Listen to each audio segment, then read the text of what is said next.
Assalamualaikum warahmatullahi wabarakatuh.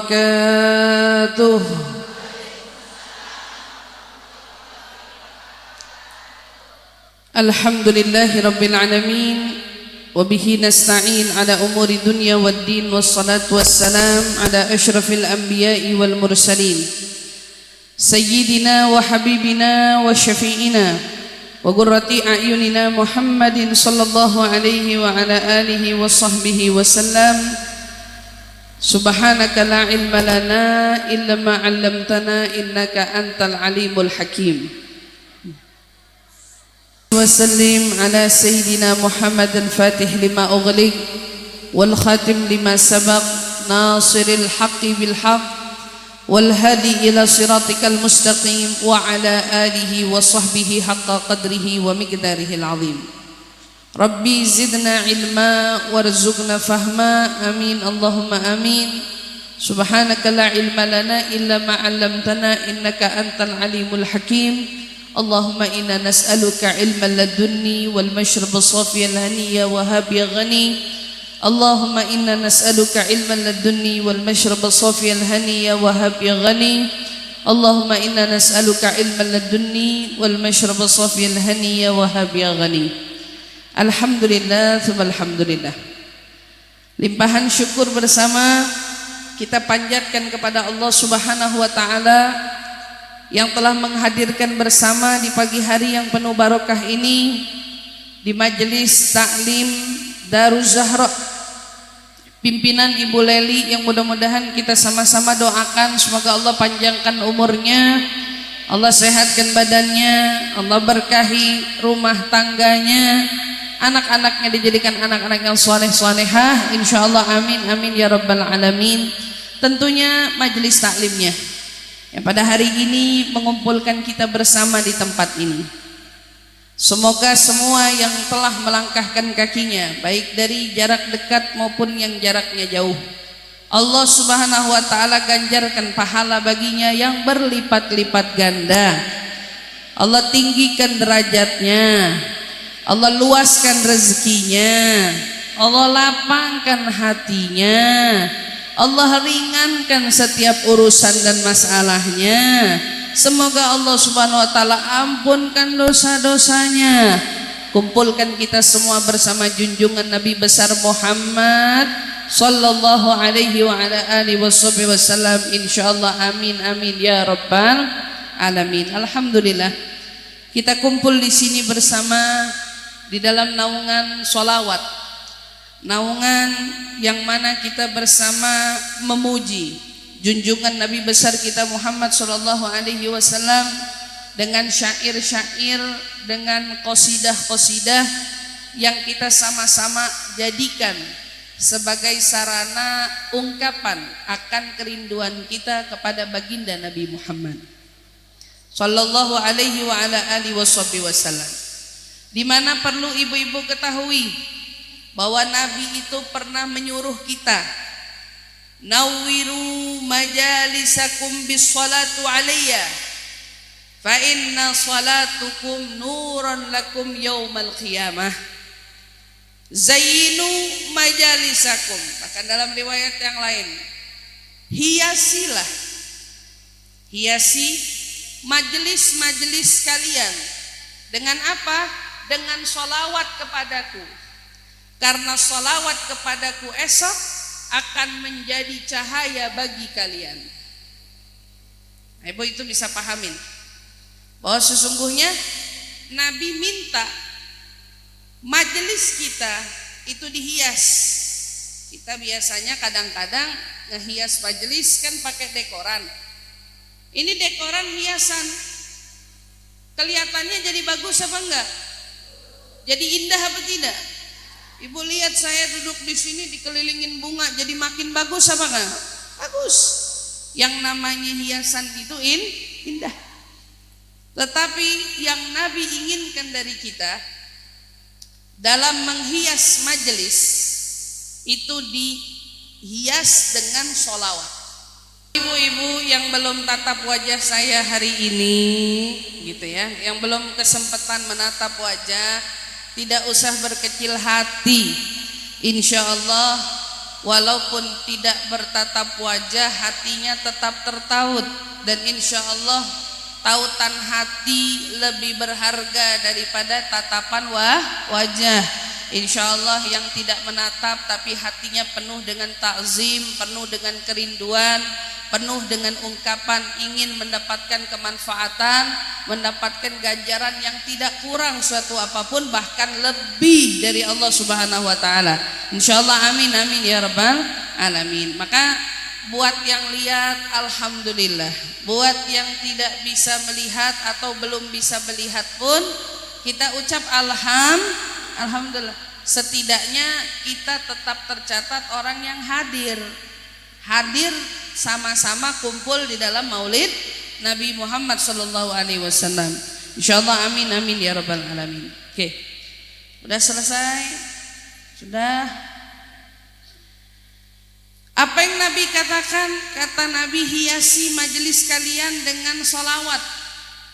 Berarti majelis yang diiringi dengan sholawat itu adalah majelis yang semakin indah terlihat. Dilihat oleh siapa? Dilihat oleh Allah yang maha melihat, dan tentunya dilihat oleh junjungan Nabi besar Muhammad sallallahu alaihi wasallam yang meminta kita untuk menghias majelis ini dengan sholawat. Ibu, majelis kita dilihat, duduknya kita dilihat, tapi yang lihat siapa? Bukan manusia. Yang melihat itu langsung Allah Subhanahu wa taala, di mana Allah melihat majelis katanya yang indah, dan yang paling indah adalah majelis yang mengingatkan kita pada salawat kepada baginda Nabi besar Muhammad sallallahu alaihi wasallam. Memang kenapa? Tujuannya apa? Kalau kita itu menjadikan majelis kita dihias dengan sholawat, emang kenapa? Nabi jawab. Kata Nabi, karena sesungguhnya sholawat yang kamu baca itu esok akan menjadi cahaya bagimu pada hari kiamat. Jadi makin banyak sholawat yang kita baca, makin banyak cahaya yang kita dapat. Makin banyak sholawat yang ibu baca, makin banyak ibu dapat pencerahan dalam kehidupan. Bukan cuma di dalam hidup, tapi tentunya yang kita sama-sama harap adalah pencerahan dalam hidup kita di akhirat kelak, yang sudah dijamin oleh Nabi Muhammad yang banyak sholawatnya, yang jadikan majelisnya dihias dengan sholawatnya, maka sholawatnya itu menjadi cahaya baginya pada hari kiamat. Insya Allah sholawat kita semua menjadi sholawat yang dipenuhi dengan cahaya, dipenuhi dengan tuntunan, agar kita semua besok meraih syafaat dari Nabi besar Muhammad sallallahu alaihi wa ala alihi wasallam. Amin ya rabbal alamin. Maka ibu-ibu yang dirahmati Allah, di majelis maulid ini juga kita sama-sama ingin kembali membekali diri, menambah keimanan di dalam hati dengan wasilah tambah cinta kepada Nabi. Karena Nabi sallallahu alaihi wasallam bersabda, la yu'minu ahadukum hatta akuna ahabba ilaihi min nafsi. Ingat pesan Nabi. Kalian sekali-kali tidak dianggap sempurna imannya sampai akulah menjadi orang yang paling dia cintai melebihi dirinya sendiri. Lihat tuh Bu, iman kita tergantung cinta kita. Yang cintanya sama Nabi kian hari kian bertambah, maka tandanya imannya kian hari kian bertambah. Tetapi kata Nabi dalam riwayat lain, seseorang itu kufurnya, kufur ini kekafirannya diukur dengan kadar kebenciannya kepadaku. Makin dia benci, makin dia kufur. Tuh Bu. Jadi kalau orang muslim ada imannya tinggi, orang kafir ada kafirnya juga tinggi. Itu tolak ukurnya siapa? Nabi. Orang muslim yang cintanya sama Nabi kian hari kian tinggi, tandanya imannya kian hari kian tambah. Orang yang setiap harinya kian hari makin benci dengan Nabi, gak suka sama Nabi, ya, berencana ingin merusak ajaran Nabi, ingin menjatuhkan moral dari agama Islam dan lain sebagainya, itu simple. Jawabannya, tanda itulah tanda kufurnya, yang mana di hatinya semakin dia tidak menyukaiku, semakin besar kufurnya di dalam hati. Jadi Nabi nih tolak ukurnya. Alhamdulillah Allah hadiahkan kita iman, Allah berikan kita Islam, Allah berikan kita hidayah, Allah berikan kita taufik, sehingga kita semua bisa kumpul hadir di sini. Untuk apa? Untuk menambahkan rasa cinta kita kepada Nabi besar Muhammad sallallahu alaihi wasallam. Dengan apa Bu kita semakin menambahkan? Tidak lain, tentu dengan semakin membiasakan telinga kita mendengar akan kisahnya Nabi Muhammad. Orang ini jatuh cinta ada dua alternatifnya. Pertama lewat mata, kedua lewat telinga. Ada orang yang cinta dengan seseorang karena dia melihat keindahan melalui matanya. Saat kita melihat ada orang perangainya bagus, wajahnya indah gitu ya, diiringi dengan perangai yang indah, apalagi sampai dia senyum sama kita, kita bakal ngerasain suka sama dia, kan gitu. Tapi hebatnya Nabi Muhammad itu hidupnya tidak sezaman dengan kita, tetapi dengan sering mendengar kisah tentangnya, maka melalui jalur telinga inilah seseorang bisa cinta kepada nabinya. Saya mau kasih contoh sederhana Bu. Ada seorang anak punya ayah, ayahnya adalah TNI, ABRI, yang kerjanya itu harus mengabdi kepada negara. Biasanya nggak ada di rumah. Tahu-tahu dikirim ke Papua, tahu-tahu dikirim ke pinggiran hutan, tahu-tahu dikirim ke pulau. Itu Bu, jujur aja, anaknya jarang ketemu, anaknya jarang lihat. Terus siapa yang bikin anaknya jadi cinta sama bapaknya? Itu ibunya. Ibunya setiap hari cerita, ayah kamu tuh nak, ayah kamu tuh nak, ayah kamu tuh nak. Yang disebut selalu tentang ayahnya. Si anak walaupun tidak pernah berjumpa dengan sang ayah, atau bahkan cenderung jarang ketemu sama sang ayah, tapi gara-gara ibunya sering ngomongin si ayah, jadi apa? Cinta. Jadi cinta dia. Makanya ada yang cinta melalui mata, ada yang cinta melalui cerita, yaitu telinga. Kita nih orang-orang yang jatuh cinta sama Nabi bukan dari mata, karena kita gak pernah ketemu sama Nabi, kita gak pernah bertatap wajah dengan Nabi, kita gak pernah bahkan merasakan sebagaimana yang diberikan perumpamaan oleh para sahabat, orang-orang yang diizinkan Allah matanya melihat Nabi Muhammad sallallahu alaihi wasallam, yang sampai mereka katakan, anta syamsun, anta badrun, anta nur fauqa kulli nur.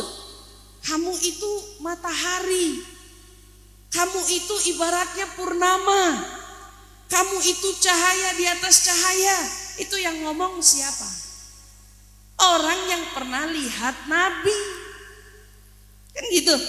Ibu bisa nggak ngomong Nabi itu kayak matahari? Nggak bisa, Bu. Ibu ngomong Nabi kayak matahari, hati kita nggak kesentuh, Bu. Kenapa? Ibu belum ketemu. Tapi karena ada mata orang yang pernah bertemu dengan Nabi, dia cerita, katanya suatu ketika di waktu malam, aku sedang duduk di pinggir rumah sambil menatap indahnya purnama. Ini orang lagi duduk. Ibu kan suka nggak? Pernah nggak ngerasain malam-malam duduk sendirian sambil liatin bulan cakep banget gitu? Pernah? Emang kelihatan dari rumah ibu? Misalnya duduk liatin bulan cakep banget gitu ya. Ini pernah nih sahabat Nabi begitu. Dia duduk, dia lagi pandangin purnama, tiba-tiba nggak lama matanya teralihkan oleh cahaya yang lebih terang dari purnama. Nabi keluar dari rumah. Nabi keluar dari rumah. Begitu Nabi keluar dari rumah, kupandangi wajahnya, kutatap lagi bulan purnama, kembali kutatap wajahnya, kembali kutatap purnama. Ternyata wajah Nabi lebih indah dari purnama. Yang ngomong dia yang pernah lihat. Saat kulihat purnama, kulihat wajahnya, ternyata wajah Nabi jauh mengungguli keindahannya purnama. Insya Allah. Kita dengar kisah yang Allah abadikan di dalam Al-Quran tentang keindahan seorang Nabi Yusuf. Nabi Yusuf, Nabi tampan dikenalnya. Sampai semua orang kalau hamil anaknya dalam kandungan repot baca surat Yusuf. Iya kan? Pengen apa? Pengen tampan kan? Gara-gara Nabi Yusuf katanya tampan. Itu saking tampannya ulama tafsir itu sampai mengisahkan kisahnya di Al-Quran itu Allah abadikan tentang perempuan-perempuan yang tertegun. Ibu bisa bayangin tertegun. Dia apa bilang? Tercengang. Nah, gitu ya. Bengong, bukan bengong. Ini kaget tapi dengan gak punya ekspresi. Gitu ya. Saking indahnya Nabi Yusuf. Sampai Zulaikha gak terima dikatain gila. Saking gak terimanya, saya mau kumpulin semua teman-teman perempuan saya yang kerjaannya di istana aja, akan kutunjukkan betapa Yusuf sangat menggoda. Yusuf sangat dikumpulin semua perempuan dari istana-istana. Berarti kan perempuan berkarakter, perempuan terhormat, perempuan yang begitu menjaga akan dirinya. Dipanggil sama Sayyidah Zulaikha, datang kamu sini semua. Mau ngapain? Pokoknya datang. Hari ini saya mau tunjukin kamu celaan, hinaan yang kau tuduhkan kepadaku. Ya, Zulaikha kan dikatain gila katanya. Gila Zulaikha, mau sama budak. Gila Zulaikha, kau sama budak. Begitu semuanya udah kumpul, Sayyidah Zulaikha itu cerdas ya. Diapain? Siapin buah. Semuanya suruh megang apel, pegang buah, dan pegang pisaunya. Pegang. Ini yang nyuruh siapa? Sayyidah Zulaikha. Nurut katanya. Iya, semua nurut. Pembesar-pembesar disuruh sama pembesar juga ya nurut. Pegang pisau, pegang apel. Oke? Kata Sayyidah Zulaikha, mulai potong. Mereka motong, masih santai potong. Begitu mereka lagi asik motong, kan lagi sibuk motong. Sayyidah Zulaikha bilang, keluarin Yusuf. Keluarin Yusuf. Luar Nabi Yusuf. Begitu Nabi Yusuf keluar, ini yang lagi motong. Nah, kan tadi saya bilang tercengang.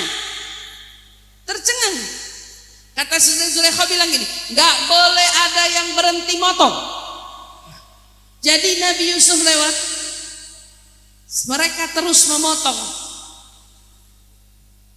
Tapi saking mereka teralihkan oleh keindahan Nabi Yusuf, wa qata'na aydiyahun, kata Allah bilang, wa qata'na, ulama tafsir bilang, sebagian bilang tangannya tuh putus. Ibu bisa kebayang nggak? Tangannya putus. Karena Al-Quran bilangnya wa qata'na aydiyahun, tangannya terpotong. Jadi kalau kita bilang kepotong-potong, karena mereka nggak sadar lagi motongin apel, kepotong tangannya. Tapi nggak sadar, mereka tercengang oleh keindahan siapa? Nabi Yusuf. Ini baru Nabi Yusuf nih, tangan kepotong. Ada yang bilang enggak, tangannya hanya teriris, kan beda teriris sama kepotong. Tapi Al-Quran penjabarannya gamblang. Wa qatta'na aydiyahum, tangannya terputus. Ada yang bilang teriris, jadi ada yang bilang terputus. Apapun itu, mau keiris, mau keputus. Pertanyaannya, kena pisau sakit apa enggak? Kok bisa saat orang melihat keindahan dia lupa rasa sakitnya? Dia nggak berasa, makanya dibilang, ibu tahu anestesi paling ampuh itu cinta. Itu anestesi paling mempan. Karena orang kalau sudah punya cinta, dia nggak akan merasakan rasa sakit apapun juga. Ini siapa? Nabi Yusuf baru. Yang katanya ketampanan Nabi Yusuf itu cuman 1/4 dari ketampanan Nabi besar Muhammad sallallahu alaihi wasallam. Baru segitu bikin tangan orang putus. Lalu ada yang nanya, Ustazah, kok Nabi Yusuf tampannya bikin perempuan motong tangan? Katanya Nabi Muhammad lebih tampan, kok nggak ada cerita perempuan motong tangan? Tuh, ada bedanya kan? Kok Nabi Yusuf tangan kepotong, Nabi Muhammad yang lebih tampan, tapi tangan orang nggak ada yang kepotong. Tangan nggak ada yang kepotong. Apa bedanya? Kok bisa?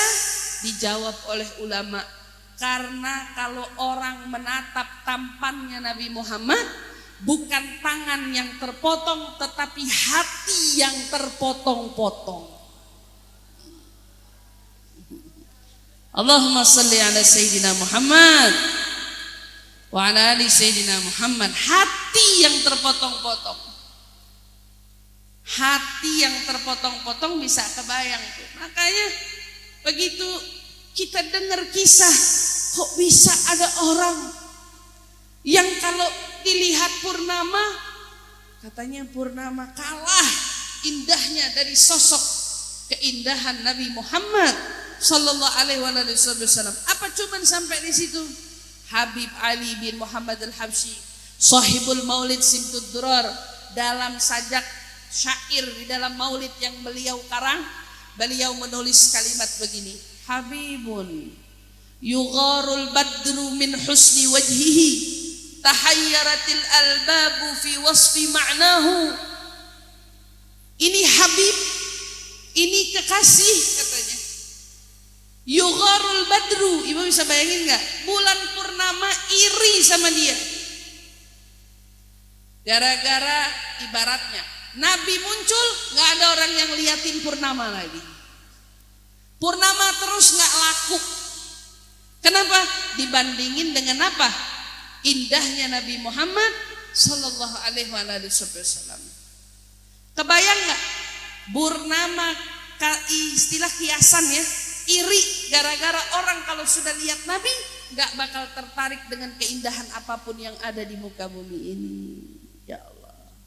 Makanya Al-Imam Al-Habib Abdullah Al-Haddad, beliau juga sering ya di dalam syair-syair qasidahnya Bu, di antaranya kan beliau juga yang berkata, bahwa sesungguhnya Nabi Muhammad itu laulaka ya zinatal wujud ma taba aishi wala wujudi, kalau bukan karenamu duhai kekasihku, wahai perhiasan dalam kehidupanku, kalau bukan karenamu hidupku tidak akan indah, hidupku tidak akan begitu menyenangkan. Tetapi karena dalam hidup ada dirimu wahai Rasul, maka hidupku sangat berwarna dan penuh dengan kebahagiaan. Ya Allah. Jadi kalau hari ini ada orang yang bingung kenapa hidupnya sulit menemukan kebahagiaan, sulit menemukan ketenangan, sulit menemukan kesenangan, jawabannya sederhana. Mungkin dia belum kenal sama Nabi Muhammad.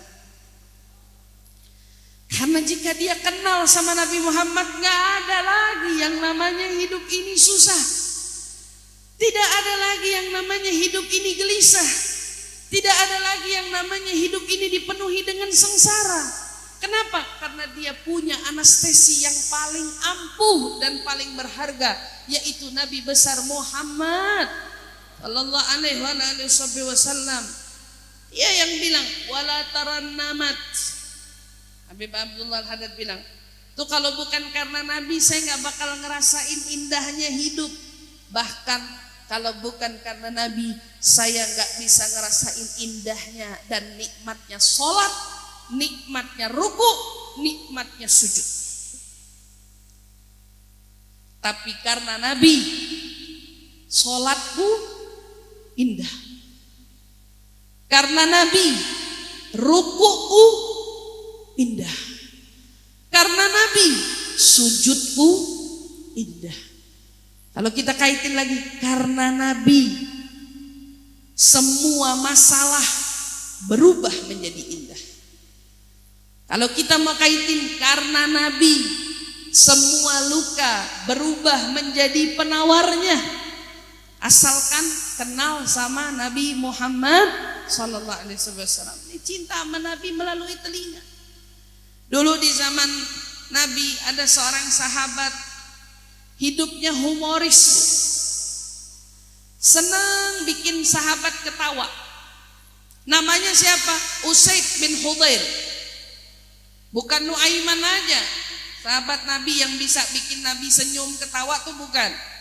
Nabi punya sahabat humoris tuh banyak, gitu ya.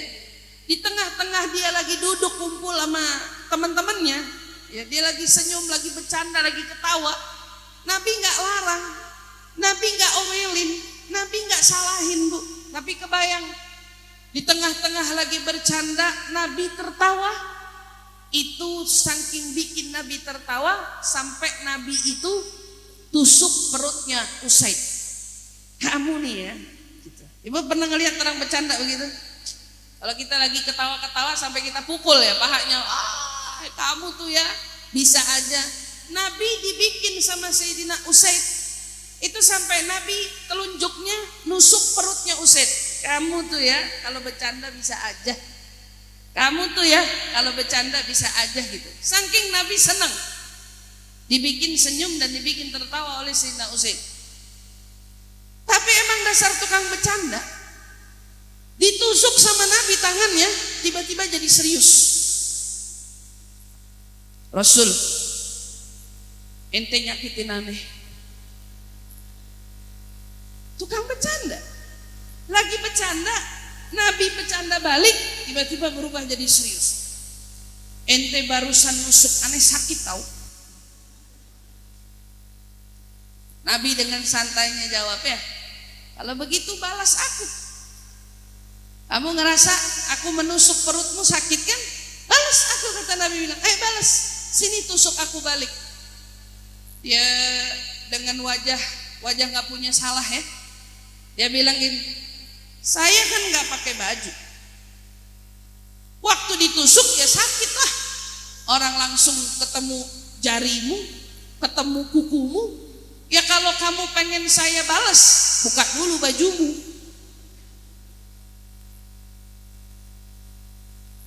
Menurut ibu-ibu songong apa enggak? Bingung ya kita antara songong apa bukan ya? Ini songong apa bukan? Tapi Nabi buka bajunya, dibuka perutnya. Kata Nabi, sekarang tusuk saya, pakai tanganmu, pakai jarimu. Mau ditusuk sama Sayyidina Usaid, dideketin, diusel mukanya di perut Nabi. Gitu. Ada orang berani sama Nabi dia begini, orang bercanda, perut Nabi diusel sama mukanya dia. Rasulullah, dari dulu saya pengen banget ngusel di badan kamu, katanya ngomong kayak gitu. Dari dulu saya pengen banget ngusel begini tapi nggak punya kesempatan. Kata Sayyidina Usaid bilang, saya nggak punya kesempatan, sekarang dikasih kesempatan gak akan aku sia-siakan. Dia ngelusin perut Nabi, sama Nabi nggak dielak, apaan sih gitu, nggak didiamin aja. Kenapa? Kata orang yang kulitnya bersentuhan dengan kulitnya Nabi, maka tidak akan tersentuh kulitnya oleh api neraka. Jadi sahabat itu selalu ngambil peluang ya, kesempatan sekecil apapun. Buat apa? Buat bisa dapat manfaat dari Nabi besar Muhammad SAW. Itu di zaman Nabi, Bu, sahabat bisa bercanda sama Nabi kayak gitu. Dan Nabi tidak menjadi orang, kamu nggak boleh bercanda sama saya bukan tempatnya bercanda, mau jaim gitu ya. Nabi nggak gitu. Tapi ternyata kita punya Nabi yang memang luar biasa kelenturannya, kesantunannya, budi pekertinya, akhlak, bahkan kesabarannya. Senang kita dengar tentang Nabi, tapi kita juga harus dengar sisi lain tentang Nabi, di mana Nabi berjuang tiada henti. Perjuangannya untuk umat ini sampai akhir hayatnya Nabi. Hari demi hari tiada yang dipikirkannya kecuali perihal tentang keadaan yang terbaik untuk umatnya. Kan gitu. Di sisi Nabi itu yang begitu indah, di sisi Nabi yang begitu santun perangainya, lentur muamalahnya, tetapi Nabi tidak pernah ada yang bisa kita lupakan dari keseriusannya menyikapi umatnya. Kalau udah urusan menyangkut kita, Nabi gak pernah bercanda. Kalau udah yang menyangkut urusan kita, Nabi gak pernah main-main. Bahkan kalau udah yang menyangkut urusan kita, Nabi bisa tidak tidur berhari-hari dan tidak makan dan minum berhari-hari. Ini kalau udah menyangkut urusan kita. Turun aja wahyu yang kira-kira itu adalah sesuatu yang membebani kita, Nabi tiada hentinya akan terus menghadap ke langit seraya berharap dan menunjukkan kepada Allah, saya mau yang lain daripada ini, saya nungguin wahyu yang lain yang turun setelah ini. Seperti yang kita tahu di dalam surat apa, Bu? Al-Waqiah, di mana Allah menurunkan ayatnya, thullatun minal awwalina wa qalilun minal akhirin. Ibu tahu nggak artinya?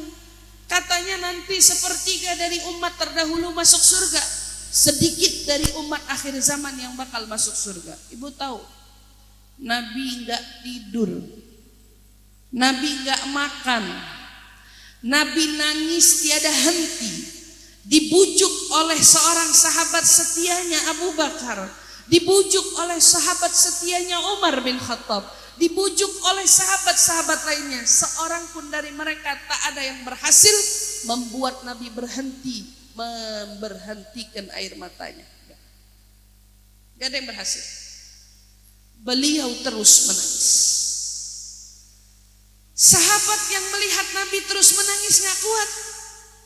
Dia datangin putrinya Sayyidah Fatimah. Kemudian dia bilang, duhai Fatimah, ayahmu menangis, dan diantara kami seorang pun tidak ada yang bisa menghentikan air matanya. Barangkali jika kamu yang datang kepadanya, air matanya bisa berhenti. Sayyidah Fatimah buru-buru bergegas keluar. Di tengah-tengah Sayyidah Fatimah keluar, Di sana sahabat ada yang memekik Allahu Akbar. Karena Sayyidah Fatimah gak pernah keluar rumah. Jadi begitu Sayyidah Fatimah keluar dengan menutup seluruh tubuhnya, ada sahabat yang terkejut. Apa yang bikin terkejut? Apa keluarnya Fatimah? Bukan. Tapi sahabat terkejut karena Sayyidah Fatimah keluar, lalu terlihat di dalam pakaian putri tercintanya Nabi Muhammad ada beberapa belas tambalan dari robeknya pakaian Fatimah. Sahabat di belakang teriak, "Ahada bintu Rasulillah." Ini putrinya Rasul. Hidupnya sesederhana ini, bajunya sesederhana ini, pakaiannya sesederhana ini. Datang Sayyidah Fatimah, langsung didatangi ayahnya. "Oh mayu bikika ya abah, apa yang bikin engkau menangis duhai ayah?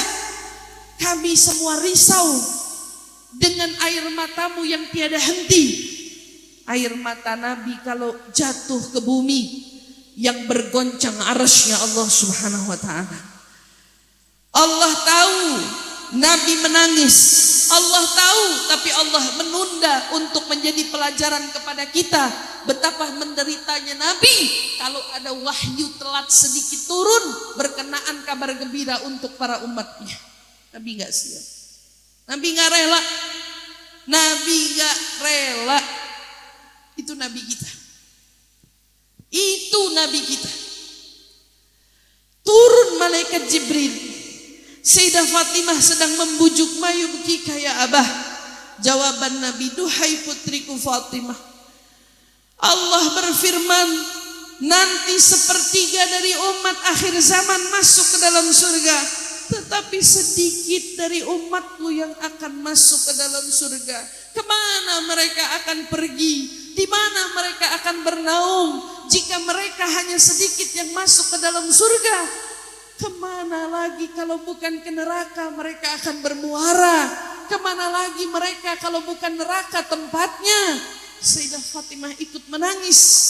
Jibril kemudian turun membawa ayat yang menyenangkan hati Nabi. Kemudian, "Thullatun minal awwalina wa thullatun minal akhirin." Allah mengganti yang tadinya sedikit dari umat akhir ini yang masuk, tetapi berubah kata-katanya di surat yang sama, sepertiga dari umat terdahulu yang masuk surga, sepertiga dari umat Nabi saja yang juga masuk surga. Berarti banyakkan umat Nabi bukan yang masuk surga. Umat Nabi Adam sampai Nabi Isa cuma sepertiga. Tapi khusus untuk umat Nabi Muhammad, sepertiga dari mereka, satu nabinya, tapi menguasai surganya Allah Subhanahu wa ta'ala. Di antara mereka bisa kita, Bu. Yang beruntung itu sangat bisa kita, Bu. Kita yang duduk di sini bisa menjadi sepertiga umat Nabi yang masuk surganya itu, Bu. Asal dengan catatan Allah jaga iman kita semua, dengan catatan Allah jaga Islam kita semua, dengan catatan Allah jaga cinta kita semua kepada junjungan Nabi besar Muhammad sallallahu alaihi wasallam. Ibu-ibu yang dirahmati Allah, Nabi telah berjuang. Beliau berjuang dengan air mata, dengan tenaga, dengan keringatnya, dengan darahnya yang tumpah. Bahkan pada peperangan Uhud sekalipun, yang kita tahu bahwa Nabi berperang sampai membuat tanggal gigi gerahamnya, patah gigi gerahamnya, berdarah pelipisnya, berdarah tumitnya. Nabi sebegitu dihampiri oleh musuh yang datang bertubi-tubi. Tapi lihat perjuangan sahabat Nabi. Mereka bukan hanya turut ikut berperang, tetapi mereka semua rela menjadi tamengnya Nabi Muhammad. Di antara mereka yang rela, Mus'ab bin Umair, sahabat Nabi seorang Mus'ab bin Umair. Dalam peperangan Uhud, Nabi didatangi musuh. Sayyidina Mus'ab datang buru-buru menghampiri Nabi. Dia lagi pedang, dia pegang bendera, dia pegang pedangnya. Tapi dia tahu Nabi tersudutkan, Nabi terpojokkan, Nabi sedang diincar untuk diintai dan dihabisi. Sayyidina Mus'ab dari kejauhan bergegas menghampiri dengan kudanya. Sayyidina Mus'ab langsung menghampiri Nabi, berdiri di depan Nabi. Satu persatu anak panah menghujani Mus'ab. Datang musuh menghampiri, memutus tangannya Mus'ab. Tapi Sayyidina Mus'ab tidak bergerak. Dari mana? Untuk melindungi Nabi dari banyaknya tombak dan panah yang terus dihunuskan mengarah kepada Nabi. Sayyidina Mus'ab menjaga. Kata Rasulullah, ibu bayangin, jangan sampai panjimu jatuh wahai Mus'ab. Di tangan kirinya dipegang panji itu dengan sekuat-kuatnya. Lalu kemudian datang lagi sebatan musuh.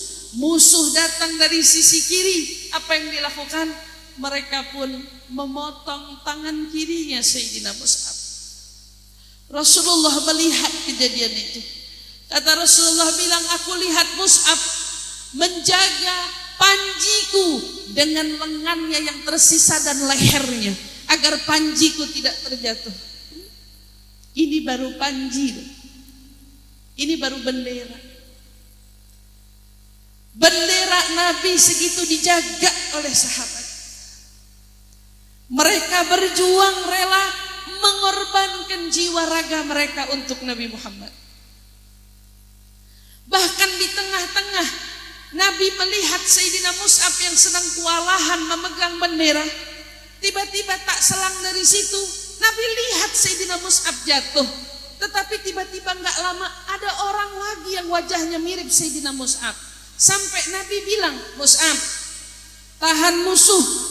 Tapi yang wajahnya mirip dengan Sayyidina Mus'ab itu bilang, Rasul, aku bukan Mus'ab. Aku bukan Mus'ab. Lalu siapa dia? Malaikat yang Allah rupakan wajahnya dengan wajahnya Sayyidina Mus'ab. Sayyidina Mus'abnya udah jatuh, tapi Allah gak mau nabinya tersudutkan. Sayyidina Mus'ab digantikan oleh malaikat yang terus menjadi tamengnya Nabi Muhammad SAW. Dari situ Nabi Muhammad tahu ini malaikat yang menggantikan wujudnya Mus'ab untuk menjadi pelindungnya Nabi Muhammad SAW. Maka ibu-ibu yang dirahmati Allah, kita terpaut jauh dari Nabi Muhammad. 1400 tahun yang lalu beliau hidup. 1400 tahun yang lalu jasadnya bersama dengan sahabatnya. Kita hari ini tidak bersama dengan jasadnya, tapi kita bersama dengan rohnya. Kita bersama dengan jiwanya. Karena itulah mereka para pecinta mengatakan kekasih tidak pernah mati, karena kekasih hidup di dalam hati. Siapa yang menjadikan Nabi Muhammad kekasihnya, maka Nabi Muhammad akan hidup di dalam dirinya. Itulah yang membuat kita semua hari ini, walaupun tidak pernah menatap langsung indahnya wajah Nabi, tetapi mengapa kita bisa merasakan rindu yang begitu dalam untuk Nabi. Kita bisa merasakan inginnya berdekatan dengan Nabi. Kita ingin bisa meraih esok pertolongan dari Nabi. Sebabnya sederhana, mungkin di hatimu telah hidup Nabi Muhammad. Di hatimu hidup Nabi Muhammad. Wa huwa hayyun fi qulubina. Karena memang dia hidup di dalam hati kita semua. Hati umatnya yang bersalawat kepada Nabi Muhammad. Hati umatnya yang rela berdatangan untuk bersalawat kepada Nabi Muhammad. hati umatnya yang berdatangan untuk mendengarkan kisah-kisah Nabi Muhammad. Mereka adalah hati-hati yang Nabi Muhammad hidup di dalam dirinya. Semoga hati kita semua adalah hati yang Nabi Muhammad hidup di dalamnya. Hati yang disertai dengan Nabi Muhammad yang singgah di dalamnya. Hati yang diiringi dengan Nabi yang bersemayam di dalamnya. Ya Allah, jadikan hati kami hati yang hidup dengan hidupnya Nabi Muhammad di dalamnya. Ya Allah, jangan matikan hati kami karena besarnya dosa, besarnya maksiat, besarnya lalai, besarnya benci, besarnya dengki. Ya Rabb, tapi ganti hidupnya hati kami dengan adanya Nabi di dalam hati ini. Ya Allah, ganti yang ada di hati kami hanya cinta kepada Nabi ini. Ya Allah, ganti di dalam hati kami hanya ada rindu kepada Nabi ini. Ya Allah, jika cinta ini sungguh, jika rindu ini sungguh, maka terimalah cinta ini dari kami. Hantarkan kami esok menjadi orang-orang yang berjuang untuk menegakkan syariatnya Nabi. Untun kami ya Rabb, bimbing kami ya Rabb, agar kami bisa membela Nabi dengan sunnah-sunnahnya yang kami hidupkan. Tuntun kami ya Rabb, bimbing kami ya Rabb. Kami tak bisa menjadi Mus'ab, kami tidak bisa menjadi Zaid bin Harithah, kami tidak bisa menjadi Sayyidina Ja'far At-Tayyar, kami tidak bisa menjadi sahabat-sahabat yang dulu berjuang dengan Nabi Muhammad. Tapi kami bisa ya Rabb, kami mau ya Rabb, kami ingin ya Rabb menjadi orang-orang yang membela ajarannya Nabi Muhammad, menjadi orang-orang yang menghidupkan ajaran Nabi Muhammad, menjadi orang-orang yang menuntut ilmu ajaran Nabi Muhammad. Maka ya Allah, catatlah semua yang duduk di sini, yang hadir di sini ya Rabb, menjadi orang-orang yang membela Nabi Muhammad, menghidupkan ajaran Nabi Muhammad, menegakkan syariat Nabi Muhammad, wasilah yang menyebarluaskan dakwahnya Nabi Muhammad. Ya Allah, jadikan pula anak keturunan kami, jadikan pula orang-orang yang kami kasihi dan kami cintai, orang-orang yang masuk dalam kelompok Nabi Muhammad. Ya Allah, dosa kami banyak. Ya Allah, dosa kami banyak. Ya Allah, dosa kami banyak. Kami tahu solat kami tak akan mengantarkan kami masuk dalam surga. Kami tahu ibadah kami mungkin banyak yang tidak mampu mengungguli banyaknya dosa yang kami perbuat. Tapi kami punya cinta, kami punya rindu, yang mana cinta mengungguli semua amal ibadah yang ada. Maka jadikan cinta ini ya Rabb yang membuat kami layak bersama dengan Nabi Muhammad. Jadikan rindu ini ya Rabb rindu yang layak mengantarkan kami berjumpa dengan Nabi Muhammad. Ya Rabb, hanya telinga yang kami punya, telinga yang kami perdengarkan hari ini untuk mendengar kisah kekasih kami Nabi Muhammad. Maka jangan halangi mata ini, jangan tutup mata ini ya Rabb untuk bisa melihat cahayanya Nabi Muhammad besok di padang mahsyar di surga. Jadikan mata ini mata yang bisa terus memandang indahnya Nabi Muhammad. Ya Allah, di sini kami dengar wajahnya seperti purnama. Izinkan mata ini melihat langsung indahnya wajah Nabi Muhammad. Fa ya Rabbi syarifni bi ru'yati sayyidi. Ya Rabb, muliakan mata ini untuk melihat wajah kekasih hati kami Nabi besar Muhammad sallallahu alaihi wa ala alihi wasallam. Allahumma ya Allah, gugurkan dosa-dosa kami, ampuni salah kesalahan kami, salah orang tua kami, salah para leluhur kami, salah ahli keluarga kami, salah anak keturunan kami ya Rabb. Maaf jika kami belum membela agama ini dengan sebaik-baiknya. Maaf bila kami belum bisa membela ajaran Nabi dengan sebaik-baiknya. Maaf bila kami belum bisa menegakkan sunnah Nabi dengan sebaik-baiknya. Tapi kami berazam, Engkau saksinya, Engkau saksinya, Engkau saksinya. Kami ingin menjadi semua orang-orang yang membela Nabi Muhammad, yang menegakkan sunnah Nabi Muhammad. Maka tuntun kami ya Rabb, tuntun dan bimbing kami ya Rabb, tuntun dan bawa kami ya Rabb, tuntun dan selamatkan kami ya Rabb. Wafatkan kami husnul khatimah, wafatkan kami husnul khatimah, wafatkan kami di atas kalimat la ilaha illallah Muhammad Rasulullah sallallahu alaihi wasallam. Dengannya hidupkan kami ya Rabb, dengannya wafatkan kami ya Rabb, dengannya kumpulkan kami semua bersama ahli la ilaha illallah.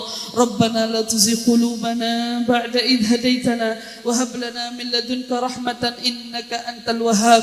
Rabbana atina fid dunya hasanah wa fil akhirati hasanah wa qina adzaban nar wa adkhilna ya Rabb jannah ma'al abrar ya aziz ya ghaffar. Subhana rabbika rabbil izzati amma yasifun wa salamun alal mursalin walhamdulillahi rabbil alamin. Taqabbalallahu minna wa minkum. Kita bacakan suratul Fatihah berniat untuk Majelis Taklim Daruz Zahra Ibu Laili beserta segenap keluarga. Mudah-mudahan Allah Subhanahu wa taala kabulkan dari sepada hajat-hajatnya dan hajat kita semua yang hadir. Ala hadhihi niyyah wa kullu niyatin salihah wa ila hadratin Nabi. Al-Fatihah.